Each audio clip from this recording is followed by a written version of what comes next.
एक बकरी चराने वाला अपनी सारी बकरियों को लेके जंगल में जाता है और जंगल में वो बकरियों को चराने लगता है। बकरियों को चरा रहा था वो, तो एक बकरी धीरे धीरे उस झुंड से आगे निकल जाती है और वो बकरी चराने वाला सारी बकरियों को लेके वापस आ जाता और वो वहीं पे रह जाती है। तो वो डर जाती है, तो सोचती है कि सामने नदी है, मैं नदी का पानी पी लेती हूँ, फिर कहीं छुप जाती हूँ।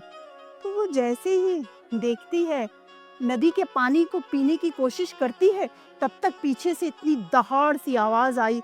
तो देखा उसने तो एक भेड़िया। तो भेड़िए को देखते ही वो बकरी एकदम डर गई, क्योंकि बकरी बहुत ही निरीह प्राणी होती है। वो बेचारी एकदम डर गई कि अब मैं क्या करूं। और वो डर के जैसे ही उसने भेड़िए को देखा, तो अचानक उसकी नजर पड़ती है कि एक उसके बगल में एक पंजे का निशान बना हुआ था और बहुत ही भयंकर, बहुत ही भयावह पह- पंजे का निशान बना हुआ था।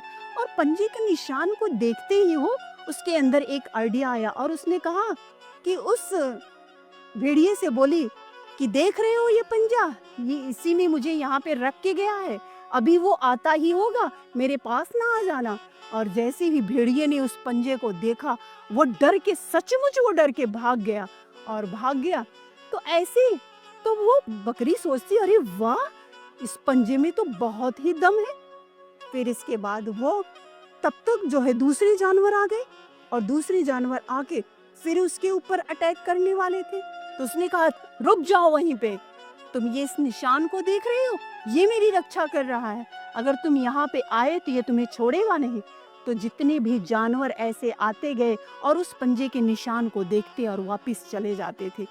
और सबसे अंत में एक शेर आया और शेर आते ही जैसे उसने दहाड़ मारी, और उसकी दहाड़ को सुन के बकरी परेशान नहीं हुई, डरी नहीं, उसने भी हुंकार भरी और कही कि देख रहे हो, ये निशान देख रहे हो, पंजे का जो निशान है ना, यही मुझे सुबह से लेके शाम हो गई, ये मेरी रक्षा कर रहा है, अगर तुम मेरे सामने आ गए तो तुम्हें वो छोड़ेगा नहीं।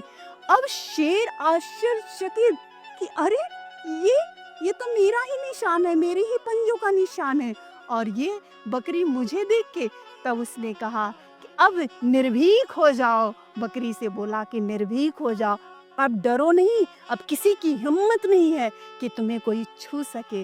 वो पंजा, ये भगवान ही है, वो वही परमात्मा है जो, जिनके शरण में आ जाने से लोभ, माया, मद, मत्सर सब भाग जाते हैं। एक बार उस प्रभु के शरण में तो आओ, उस करुणावत्सल, भक्त वत्सल जो भगवान है, उनकी शरण में अगर आप आ जाओगे तो वो कभी भी आपको भगाएंगे नहीं।